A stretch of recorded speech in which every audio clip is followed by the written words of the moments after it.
হিন্দু ধর্মগ্রন্থগুলির মধ্যে একটি পবিত্র গ্রন্থ হল উপনিষদ।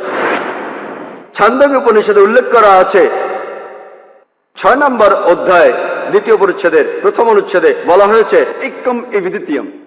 এটা একটা সংস্কৃত উদ্ধৃতি যার অর্থ স্রষ্টা মাত্র একজনই, দ্বিতীয় কেউ নেই। এটার উল্লেখ আছে শ্বেতাসূত্র উপনিষদে 6 নম্বর অধ্যায়ের 9 অনুচ্ছেদে। न चास्य कसिज जनिता न चदीपा। তার কোনো প্রভু নেই, তার কোনো মালিক নেই, সর্বশক্তিমান স্রষ্টার কোনো বাবা মা নেই, তার কোনো মা নেই, তার কোনো বাবা নেই, তার চেয়ে বড় কেউ নেই। এটার উল্লেখ আছে শ্বেতাসূত্র উপনিষদের 4 নম্বর অধ্যায়ের 19 অনুচ্ছেদে, न तस्य प्रतिमा अस्ति।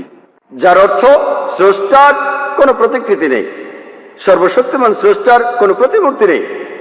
এছাড়া বলা হয়েছে শ্বেতাসূত্র উপনিষদে 4 নম্বর অধ্যায়ের 20 নম্বর অনুচ্ছেদে, স্রষ্টা হলেন নিরাকার, কেউ তাকে চোখ দিয়ে দেখতে পায় না, কেউ চোখ দিয়ে তার আকৃতি দেখতে পায় না।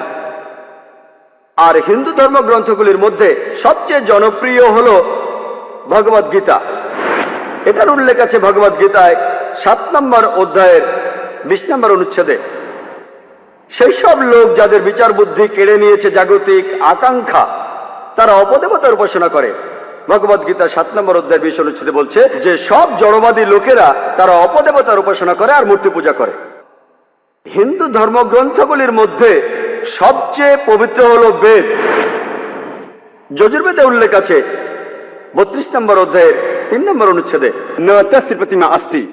স্রষ্টার কোনো প্রতিমূর্তি নেই, সর্বশক্তিমান ঈশ্বরের কোনো প্রতিমূর্তি নেই, তিনি কখনো জন্মাননি, তারই উপাসনা করা উচিত। যজুর্বেদে উল্লেখ করা আছে 40 নম্বর অধ্যায়ের 8 নম্বর অনুচ্ছেদে, সর্বশক্তিমান ঈশ্বর নিরাকার এবং পবিত্র। যজুর্বেদে আরো উল্লেখ আছে 40 নম্বর অধ্যায়ের 9 অনুচ্ছেদে, अंधात्म उपविशन्ति या असंभूति उपास्ते। আন্ধাত্মা যার অর্থ অন্ধকার, প্রবিশান্তি অর্থ প্রবেশ করা, আর আসাম্বতি অর্থ প্রাকৃতিক বস্তু যেমন আগুন, বাতাস, পানি। তাহলে যজুর্বেদের 40 অধ্যায় 9 অনুচ্ছেদ বলছে তারা অন্ধকারে প্রবেশ করে যারা প্রাকৃতিক বস্তুর পূজা করে, যেমন আগুন, পানি, বাতাস ইত্যাদি। এখানে আরো উল্লেখ আছে তারা আরো অন্ধকারে প্রবেশ করে যারা পূজা করে সাম্মতি, অর্থাৎ মানুষের তৈরি বস্তু যেমন টেবিল, চেয়ার, মূর্তি ইত্যাদি।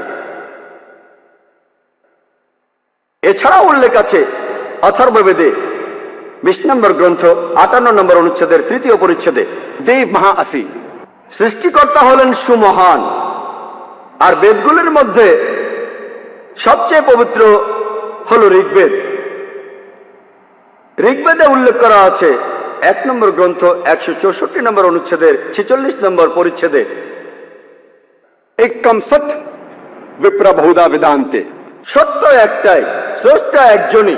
জ্ঞানীরা এক স্রষ্টাকে অনেক নামে ডেকে থাকেন। আর একই কথা যে স্রষ্টা একজনই, জ্ঞানীরা তাকে অনেক নামে ডেকে থাকেন। একই কথা আছে ঋগ্বেদের 10 নম্বর গ্রন্থে 114 অনুচ্ছেদের 5ম পরিচ্ছেদে। আর শুধুমাত্র ঋগ্বেদেই 2 নম্বর গ্রন্থের 1 অনুচ্ছেদে একে একে 33টি আলাদা নামে ডাকা হয়েছে সর্বশক্তিমান স্রষ্টাকে। এগুলোর মধ্যে একটি উল্লেখ আছে ঋগ্বেদের 2 নম্বর গ্রন্থ 1 অনুচ্ছেদের 2য় পরিচ্ছেদে, সেটা হলো ব্রহ্মা। ব্রহ্মা শব্দটার অর্থ সৃষ্টিকর্তা। শব্দটার যদি আরবি করেন অর্থটা হয় খালিক। মুসলমানদের কোনো আপত্তি থাকবে না যদি কেউ বলে সর্বশক্তিমান ঈশ্বর হলেন খালিক বা সৃষ্টিকর্তা। কিন্তু যদি কেউ বলে সর্বশক্তিমান ঈশ্বর সৃষ্টিকর্তা, তার 4টি মাথা আছে, প্রত্যেক মাথায় একটি করে মুকুট, আমরা মুসলমানরা প্রবল আপত্তি জানাবো। এছাড়াও আপনি শ্বেতাসূত্র উপনিষদের বিরুদ্ধে যাচ্ছেন। 4 নম্বর অধ্যায়ের 19 অনুচ্ছেদে বলা হয়েছে न तस्य प्रतिमा अस्ति। স্রষ্টার কোনো প্রতিমূর্তি নেই।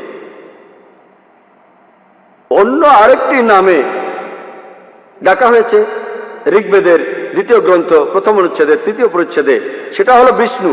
বিষ্ণু অর্থ রক্ষাকারী, অর্থাৎ পালনকর্তা। যদি এটার আরবি করেন তাহলে কাছাকাছি শব্দ রব। মুসলমানদের কোনো আপত্তি নেই যদি কেউ সর্বশক্তিমান ঈশ্বরকে বলেন রব, বিষ্ণু বা পালনকর্তা। কিন্তু যদি কেউ বলে বিষ্ণু হলেন সেই ঈশ্বর যিনি বসে আছেন সাপকে আসন বানিয়ে সমুদ্রের নিচে ভ্রমণ করেন, আকাশে উড়ে বেড়ান গরুর নামে এক পাখির পিঠে চড়ে। তার 4টি হাত, এক ডান হাতে রয়েছে চক্র, এক বাম হাতে রয়েছে শাক। আমরা মুসলমানরা তাতে প্রবল আপত্তি জানাবো। এছাড়াও আপনি যজুর্বেদের বিরুদ্ধে যাচ্ছেন। 32 নম্বর অধ্যায়ের 3 অনুচ্ছেদে বলা হয়েছে न तस्य प्रतिमा अस्ति। স্রষ্টার কোনো প্রতিমূর্তি নেই, সর্বশক্তিমান স্রষ্টার কোনো প্রতিমূর্তি নেই।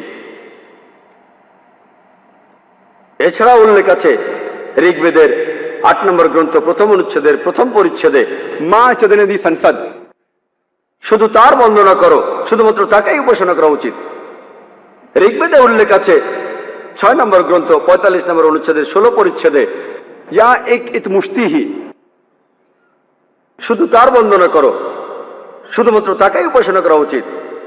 আর ব্রহ্মসূত্র সেখানে এই কথা বলা হয়েছে, एकम ब्राह्म द्यूता नास्ते, नहना नास्ते किंचन। ভগবান একই হে, দুসরা নেহি হে, নেহি হে, নেহি হে, জরা ভি নেহি হে। ঈশ্বর মাত্র একজনই, দ্বিতীয় কেউ নেই, কেউ নেই, কেউ নেই, কখনো কেউ ছিলও না। তাহলে আপনারা হিন্দু ধর্মগ্রন্থগুলি পড়লে হিন্দু ধর্মের ঈশ্বরকে বুঝতে পারবেন।